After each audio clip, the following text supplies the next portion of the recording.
এখন কারো সাথে আর তেমন কথা বলতে ইচ্ছে করে না।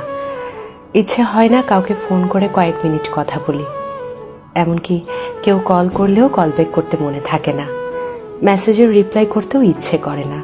যাদের সঙ্গে কথা না বললেই নয়, তাদের সঙ্গেও দু একটু কথা বললেও সব বিষয় নিয়ে কথা বলতে ইচ্ছে হয় না।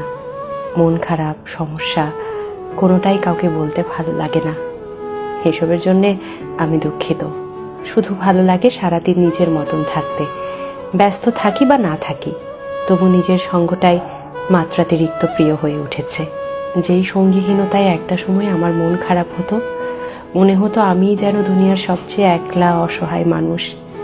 সেই খারাপ লাগা, সে একাকিত্ব আজ যেন সব থেকে বেশি প্রিয় হয়ে উঠেছে।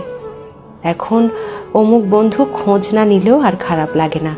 কেউ ভুল বুঝলেও নিজেকে আর প্রমাণ করতে ভালো লাগে না। যারা আমার উপর অভিমান রাখেন কিংবা ভুল বোঝেন, আমি দুঃখিত। আমি নিজের ইচ্ছের বিরুদ্ধে কারো সাথে কথা বা সম্পর্ক কোনোটাই আপাতত রাখতে পারছি না। আর যারা উইথাউট কনভারসেশন আমাকে বোঝেন, আমাকে চেনেন, আমার মানসিক অবস্থা দু একটু কথা শুনে বুঝে ফেলেন, নিজেদের বাউন্ডারি এবং প্রাইভেসি দুটোই বোঝেন, আপনাদের প্রতি আমার কৃতজ্ঞতা।